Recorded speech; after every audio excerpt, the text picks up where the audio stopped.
আবর্জনা স্তূপে আগুন, আর এই ছবি এবার উত্তর 24 পরগনার মধ্যম গ্রামে। আর এই নিয়েই বাড়ছে আতঙ্ক, কারণ 24 ঘন্টা ধরে এভাবেই চলছে 20 বিঘার ভাগাড়।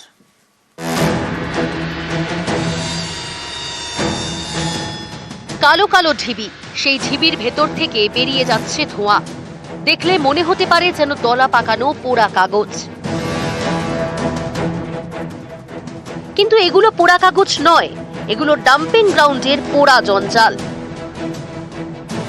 মধ্যম গ্রামের দিকবেরিয়া দক্ষিণ হাট, এখানেই বছর 20 পুরনো ডাম্পিং গ্রাউন্ড।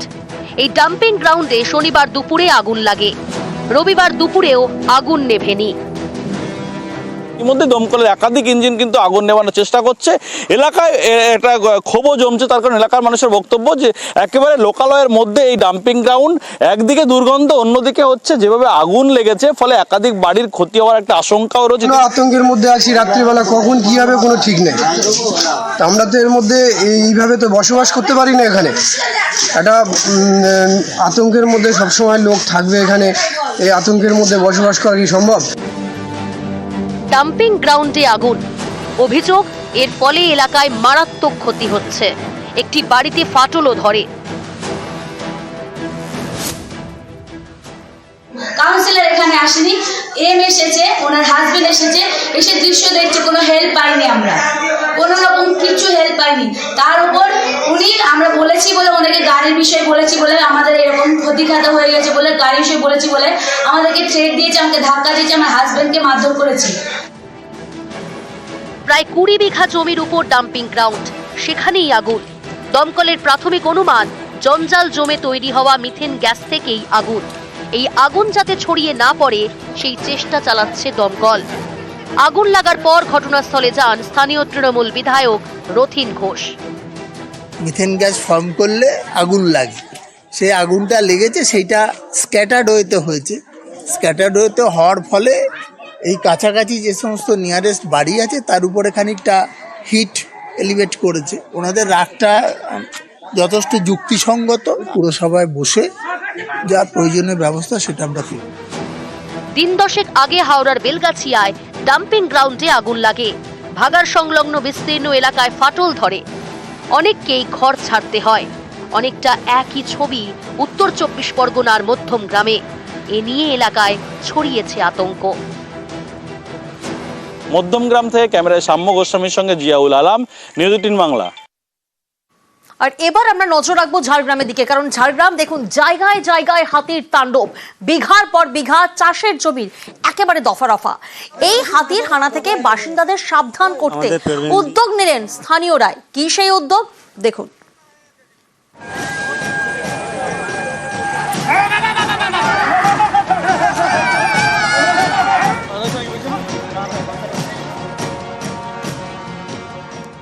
গাছের উপর তৈরি করা হয়েছে মাচা, সেই মাচার উপর ছাউনি।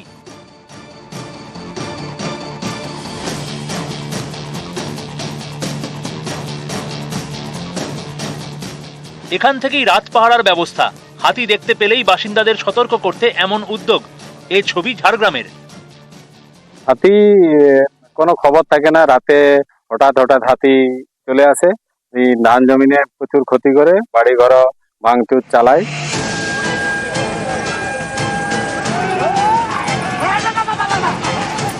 জঙ্গল থেকে লোকালয়ে ঢুকে পড়ছে হাতির দল, লন্ডভন্ড করছে চাষের জমি। অভিযোগ ক্ষতিগ্রস্ত হচ্ছে বাড়ি। তাই সতর্ক ঝাড়গ্রাম শহর থেকে কিছুটা দূরেই জঙ্গলে ঘেরা গ্রাম শিরশির বাসিন্দারা। নিজেরাই রাত পাহারার সিদ্ধান্ত নিয়েছেন। গাছের উপর থেকে নজরদারির ব্যবস্থা করা হয়েছে। এই গাছের মধ্যে নজরদারি চালানো হয় হাতির জন্য। প্রাণের ঝুঁকি হলো কিছু করার নেই, আমাদের কি করবো বলুন। রাত্রে গাছের যে মাচাটা বানানো আছে, বাড়ির মতন করা আছে, সেটাতে রাত্রে ঘুমিয়ে থাকা হয়। দুজন জেগে থাকা হয়, দুজন ঘুমানো হচ্ছে, দুজন জেগে থাকছে। এবার হাতি খবর পেলে সেখানে নিজের খরচ দিয়ে মশালের ব্যবস্থা করা আছে, সেগুলো দিয়ে তাড়ানো হয়। ঝাড়গ্রামের গোপীবল্লভপুর 2 নম্বর ব্লক। এখানকার পেটবিন্ধি এবং মালাই এলাকায় ঢুকে পড়ে প্রায় 60টি হাতি। রবিবার ভোর পর্যন্ত দাপিয়ে বেড়ায়। এতে ক্ষতিগ্রস্ত বিঘার পর বিঘা ধান এবং সবজি চাষের জমি। কৃষকদের মাথায় হাত। ঝাড়গ্রামের সাঁকড়াইলেও তাণ্ডব চালায় হাতির দল।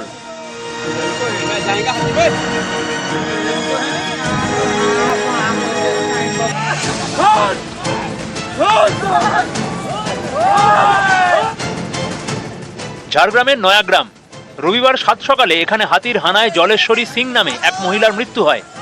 নয়াগ্রাম থেকে সুবর্ণরেখা পেরিয়ে প্রায় 25টি হাতি ঢুকে পড়ে গোপীবল্লভপুর 2 নম্বর ব্লকে বাঘুয়াশোল বড় আসনবনী এলাকায় দাপিয়ে বেড়ায়, ঢুকে পড়ে চাষের জমিতে। এতে চাষের জমির দফা রফা। ঝাড়গ্রাম থেকে রাজু সিং, নিউজ 18 বাংলা।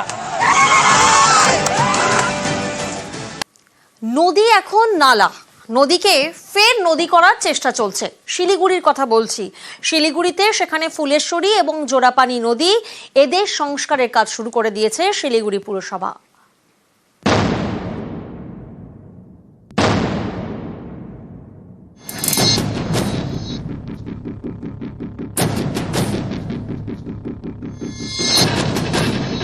আবর্জনার স্তূপ, ঘোলা জলে পচা গন্ধ, দেখলে মনে হবে যেন পচা খাল, কিন্তু আসলে তা নয়। আসলে নদী, ফুলেশ্বরী, জোড়াপানি। শিলিগুড়িতে আগে যেই অবস্থায় নদীগুলোকে দেখেছিলাম আর এখন তো সেটা একদম নর্দমা জঘন্য একটা অবস্থা হয়েছে। মানে সেখানে না আছে মাছ, না আছে ইনসেক্ট, এতটাই দূষিত। নদী যেন নালা, আবর্জনার বিষে নদীর দম বন্ধ হয়ে আসে। এই নদী বাঁচাতে এবার উদ্যোগী শিলিগুড়ি পুরসভা।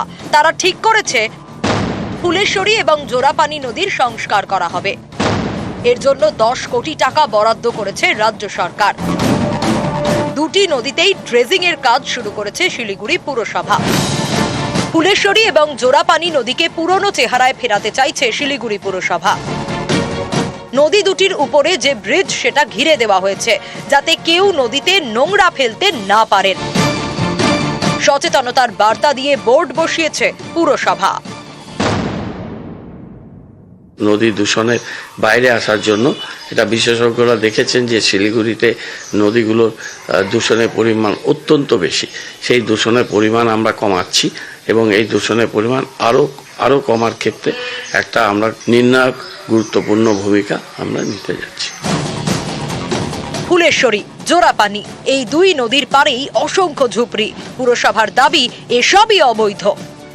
3-4টে নদী শিলিগুড়ি শহরে, খুব বড় বেশি নদী নেই। মূল নদী মহানন্দা, এর সাথে হচ্ছে ফুলেশ্বরী। এটা একটা অপ্রশস্ত ড্রেনের আকার নিয়েছে।